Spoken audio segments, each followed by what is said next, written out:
குரு பிரம்மா குரு விஷ்ணு குரு தேவோ மகேஸ்வரா குரு சாசாத் பரபிரம்மா தஸ்மை ஸ்ரீ குருவே நமக. ஆஸ்ட்ரோ டிவி ஆதி நேயர்களுக்கு வணக்கம். உங்கள் ஜோதிடர் முருகேசன் பேசுகிறேன். இன்றைய வீடியோவில் ரிஷபராசிக்காரர்களுக்கு இந்த ஜூலை மாதத்தில் என்னென்ன பலன்கள் நடக்க இருக்கிறது என்பதை பற்றித்தான் இன்றைய வீடியோவில் நாம் பார்க்க இருக்கிறோம். தமிழுக்கு விசுவாச வருடம் ஆணி மாதம் 17ஆம் தேதி முதல் ஆடி மாதம் 15ஆம் தேதி வரை, ஆங்கில தேதிக்கு ஜூலை 1ஆம் தேதி முதல் 31ஆம் தேதி வரை.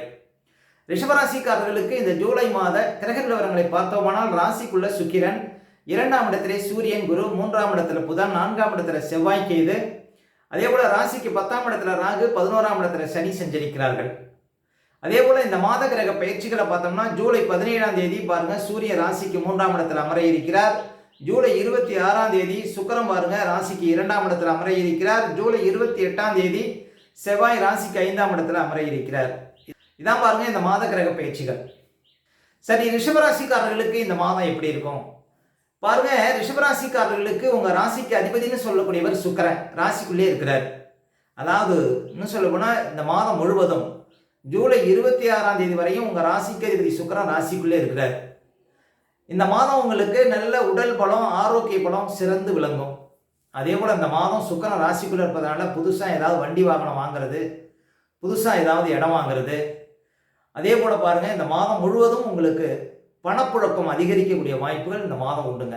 இந்த மாதம் சொந்த தொழில் செய்யக்கூடியவங்க, வியாபாரம் செய்யக்கூடியவங்க எல்லாம் நல்ல ஒரு வளர்ச்சியை பார்க்க முடியும். மேலும் ரிஷபராசிக்காரர்களுக்கு ராசிக்கு அதிபதி ராசிக்குள்ள இருப்பதனால இந்த மாதம் முடியாத காரியங்களை முடித்து காட்ட முடியும் ரிஷபராசிக்காரர்கள். அதே போல ரிஷபராசிக்காரர்களுக்கெல்லாம் பாருங்க இப்ப கோச்சாரம் மிக வலுவாக இருக்கிறது. ஏன்னா சனி லாபஸ்தானத்தில் இருக்கிறார், குரு பகவான் 2ஆம் இடத்துல இருக்கிறார். இந்த மாதம் பாருங்க ஜூலை 17ஆம் தேதி வரையும் சூரியன் 2ஆம் இடத்துல இருக்கிறார். ஜூலை 17ஆம் தேதி வரையும் பாருங்க மிகச்சிறந்த யோகத்தை ரிஷபராசிக்காரர்கள் பார்க்க முடியும். அதே போல உங்க குடும்பத்துல ரிஷபராசியில பிள்ளைகள் இருக்காங்க அப்படின்னா, தாய் தந்தையர்களுக்கு இந்த மாதம் புது வேலை கிடைப்பதற்கு வாய்ப்பு இருக்கு. ஏன் அப்படின்னா சூரியன் பாருங்க தகப்பனாரை சொல்லக்கூடிய ஒரு காரக கிரகம், அவரோட குரு இருக்கிறார். அந்த குரு வீட்டுல சனி இருக்கிறார். சனிங்கிறவன் தொழில்காரகன். மேலும் பாருங்க ராசிக்கு 4ஆம் அதிபதி பாருங்க தாயை சொல்லக்கூடிய ஒரு கிரகம். அப்ப 4ஆம் அதிபதி சூரியன் குருவோட சேர்ந்து அந்த வீட்டில் சனி இருப்பதனால தாய் தந்தையர்களுக்கு, ரிஷபராசியில் பிறந்த பிள்ளைகள் தாய் தந்தையர்களுக்கு இந்த மாதம் புது வேலை கிடைப்பதற்கு வாய்ப்பு இருக்கு. அதே போல ரிஷபராசிக்காரர்களுக்கு இந்த மாதம் பாருங்க ராசிக்கு 2ஆம் இடத்துல சூரியன் குரு இருக்கிறாங்க. நல்ல பணப்புழக்கம் இருக்கும். வியாபாரத்துல பாருங்க சிறப்பு உண்டு. அதே போல இந்த மாதம் புதிய முதலீடுகள் சார்ந்த விஷயத்துல பாருங்க அதிர்ஷ்டம் உண்டு. ஏன் அப்படின்னா 4ஆம் அதிபதியும் லாபாதிபதியும் 2 பேரும் சேர்ந்து இருக்கிறாங்க. அதே போல ஜூலை 17ஆம் தேதி வரையும் பாருங்க திருமண விஷயத்துல உங்களுக்கு முன்னேற்றம் உண்டு. இன்னும் சொல்ல போனா ஜூலை 17ஆம் தேதிக்குள்ள 2ஆம் தாரம் எதிர்பார்த்து காத்திருக்கிறவங்களுக்கு பாருங்க அந்த வாய்ப்புகள் தேடி வரும். அதே போல வண்டி வாகனம், இடம், பூமி, கட்டடம் இதெல்லாம் பாருங்க சிறப்பு இந்த மாதம். அதே போல கட்டி முடிக்கப்படாத வீட்டை இந்த மாதம் கட்டி முடிக்கலாம். எழுதப்படாத இடத்தெல்லாம் எழுதலாங்க. இந்த மாதம் புது ரிஜிஸ்டர் பண்றதற்கு வாய்ப்பு இருக்கு ரிஷபராசிக்காரர்களுக்கு. 4ஆம் அதிபதி சூரியன் லாபாதிபதியோட சேர்ந்திருப்பதனால. அப்ப உங்களுக்கு சூரியன் குரு 2ஆம் இடத்துல இருப்பது ரொம்ப சிறப்புன்னு சொல்லலாம். இன்னும் சொல்ல போனா ரிஷபராசிக்காரர்களுக்கு குடும்பஸ்தானம் வலுவாக இருக்கிறது. அப்ப ரிஷபராசிக்காரர்களுக்கு இன்னும் 1 வருஷத்துக்கு குரு 2ஆம் இடத்துல இருப்பது மிகப்பெரிய சிறப்புங்க. அதாவது நீண்ட காலம் குடும்பம் அமையாதவர்களுக்கெல்லாம் குடும்பம் அமைஞ்சிடும். அதே போல குடும்பத்துல புது நபர் சேர்க்கை உருவாகும். அதாவது நீண்ட காலம் பாருங்க குழந்தை பாக்கியம் இல்லாதவர்களுக்கெல்லாம் குழந்தை பாக்கியம் இருக்கும். அப்ப 2ல குரு இருப்பது அவர் லாபாதிபதிங்கிறதுனால உங்களுக்கு நிறைய பணப்புழக்கத்தை கொடுக்கும். அவர் 8ஆம் அதிபதிங்கிறதுனால பாருங்க ஒரு சிலருக்கு எதிர்பாராத பண வரவு, திடீர் அதிர்ஷ்டம், இந்த ஷேர் மார்க்கெட்டு, லாட்டரி, ரேஸ் மூலம் உங்களுக்கு திடீர் பண வரவு வர்றதுக்கும் வாய்ப்பு இருக்குங்க. 2ஆம் இடத்துல குரு சூரியனோட சேர்ந்திருப்பது. அப்ப 2ஆம் இடத்துல குரு இருக்கிற வரையும் எதிர்பாராத பண வரவுங்கிறது ரிஷபராசிக்காரர்களுக்கு உண்டு அப்படின்னு சொல்லலாம். அதே போல இந்த மாதம் புதன் 3ஆம் இடத்துல இருக்கிறார். புதன் 3ஆம் இடத்துல இருப்பது பாருங்க பூர்வீக சொத்து மூலம் உங்களுக்கு அதிர்ஷ்டங்கள் உண்டு அப்படின்னு சொல்லலாம். அதே போல செவ்வாய் 4ஆம் இடத்துல இருக்கிறார். ரிஷபராசிக்காரர்களுக்கு செவ்வாய் 7க்கும் 12க்கும் அதிபதிங்க. உங்கள் வாழ்க்கை துணையை சொல்லக்கூடியது செவ்வாய். அவர் கேதுவை நோக்கி போறார். இந்த மாதம் ரிஷபராசிக்காரர்கள் வாழ்க்கை துணைவர் ஆரோக்கியத்தில் கவனம் செலுத்தணும். அதே போல குடும்பத்துல கணவன் மனைவிக்குள்ள பிரச்சனை வராமல் பார்த்துக்கணுங்க. இந்த ஜூலை மாதம் முழுவதும் முக்கியமா பாருங்க 7ஆம் அதிபதி செவ்வாய் வந்து கேதுவை நோக்கி பயணிப்பதனால ஜூலை 17 ஜூலை 23 வரையும் இந்த ஒரு வாரம் மட்டும் பாருங்க, பயணம் சார்ந்த விஷயத்தில் ரொம்ப விழிப்பாக இருக்கணும் ரிஷபராசிக்காரர்கள். ஒரு வெளிநாடு போகிறீங்க அப்படின்னா ஏஜென்ட்டுகளை நம்பக்கூடாது. அதே போல் ஒரு வண்டி வாகனம் வச்சு தொழில் பண்ணுறீங்க அப்படின்னா ரொம்ப விழிப்பாக இருக்கணும். இந்த மாதம் பயணம் சார்ந்த விஷயத்தில் ரொம்ப விழிப்பாக இருக்கணும். ஒரு ரோட்டை கிராஸ் பண்ணும்போதெல்லாம் ரொம்ப கவனமாக இருக்கணும் ரிஷபராசிக்காரர்கள் இந்த மாதம் ஜூலை 17 ஜூலை 23 வரையும். அதே போல் குடும்பத்தில் பாருங்கள், ரிஷபராசிக்காரர்களுக்கு நண்பர்களால் பாருங்கள் ப்ராப்ளம் வரும். அப்போ நண்பர்களும் நீங்களும் சேர்ந்து பாருங்கள் இந்த காலகட்டத்தில் ஒரு வண்டி வாகனத்தை செல்வதை தவிர்க்கணுங்க ஜூலை 17 23 வரையும். அதே போல் உங்கள் வாழ்க்கை துணைவரும் நீங்களும் வண்டி வாகனத்தில் செல்லும்போது விழிப்பாக போகணும். இந்த கூட்டு தொழில் செய்யக்கூடியவங்களுக்குள்ளே பாருங்கள் பிரச்சனை வரும் இந்த மாதம். ஏன்னா 7ஆம் இடம் கூட்டு தொழிலில் சொல்லக்கூடிய ஸ்தானம். அப்போ இந்த ஜூலை 17 23 வரையும் உள்ள காலகட்டத்தில் தொழில் பார்ட்னருக்குள்ளே பாருங்கள் பிரச்சனை வரும், கவனமாக இருக்கணும்.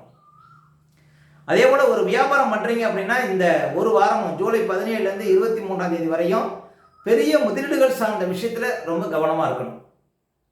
அப்போ ஒரு சில விஷயத்தில் கவனமாக இருந்தீங்கன்னா வரக்கூடிய பாதிப்புகளை நம்ம குறைக்க முடியும். அதே போல் ஜூலை 17 ஒரு வாரத்துக்கு பாருங்கள் தூக்கம் இல்லாமல் அவதிப்படுவதற்கு வாய்ப்பு இருக்குது. அதே போல் கண்களில் ஏதாவது பிரச்சனை, இடது கால்களில் ஏதாவது பிரச்சனை, அதே போல் ஏதாவது சொத்து வகையில் திடீர் பிரச்சனை, சின்ன சின்ன வழக்குகள் இதெல்லாம் தேடி வருவதற்கு வாய்ப்பு இருக்குது, கவனம் அப்படின்னு சொல்லலாம். கணவன் மனைவிக்குள்ள முக்கியமாக வீண் விவாதங்களை தவிர்க்கணுங்க 12ஆம் அதிபதி கேதுவை நோக்கி பயணிப்பதனால. அப்போ சொத்துல ஏதாவது பிரச்சனை இருக்குன்னா இந்த காலகட்டத்தில் ஜூலை 17 23 வரை உள்ள காலகட்டத்தில் ஏதாவது திடீர் வழக்குகள் வருவதற்கு வாய்ப்பு இருக்குது. வழக்குகளை தள்ளி போடுவது நல்லது. அதே போல பாருங்க, 10ஆம் இடத்துல ராகு இருக்கிறார், 11ஆம் இடத்துல சனி இருக்கிறார். ரிஷபராசிக்காரர்களுக்கெல்லாம் ஒரு மிகப்பெரிய அதிர்ஷ்டம் அப்படின்னா இந்த லாபஸ்தானத்தில் சனி இருப்பது தான். ரிஷபராசிக்காரர்களுக்கு 2027 ஜூனுக்குள்ள ஒரு மிகப்பெரிய அதிர்ஷ்டம் இருக்கு அப்படின்னு சொல்லலாம். உங்களுடைய முன்னேற்றத்தை பொறுத்து, உங்களுடைய முயற்சியை பொறுத்து பாருங்க, உங்களுக்கு வாழ்க்கையில் வளர்ச்சிங்கிறது கிடைக்கும். உங்களுக்கு நடக்கக்கூடிய திசாபுத்திகள் பொறுத்து பாருங்க, இந்த வளர்ச்சி இன்னும் கூடுதலாக இருக்கும்.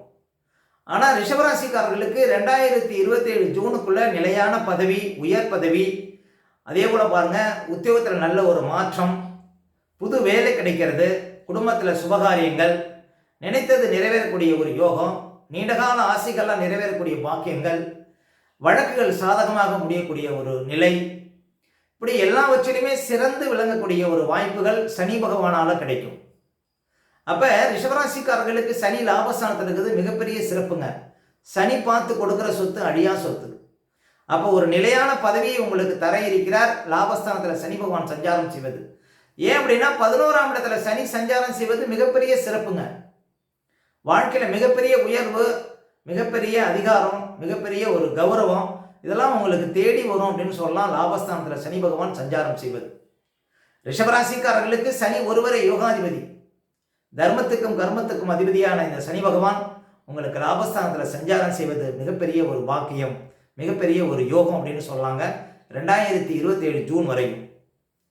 அப்போ ரிஷபராசிக்காரர்கள் எப்படியாவது வாழ்க்கையில் முன்னேறக்கூடிய வாய்ப்புகளை சனி பகவான் கொடுத்து விடுவார் லாபஸ்தானத்தில், அதுவும் குரு பகவான் வீட்டில் சஞ்சாரம் செய்வதனால.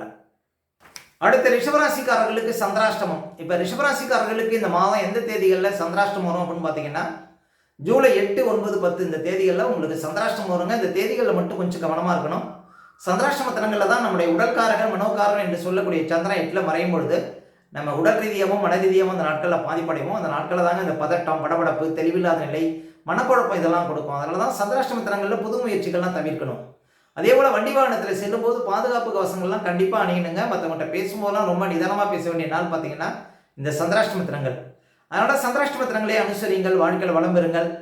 மேலும் ரிஷபராசிக்காரர்களுக்கு இந்த மாதம் எந்த தேதிகளில் பணப்புழக்கம் ரொம்ப சிறப்பாக இருக்கும் அப்படின்னு பார்த்தீங்கன்னா ஜூலை 4, 5, 6, 7, 8, ஜூலை 15, 16, 17, ஜூலை 20, 21, ஜூலை 24, 25, 26 இந்த தேதிகளில் நிறைய பணப்புழக்கத்தை பார்க்க முடியும் ரிஷபராசிக்காரர்கள்.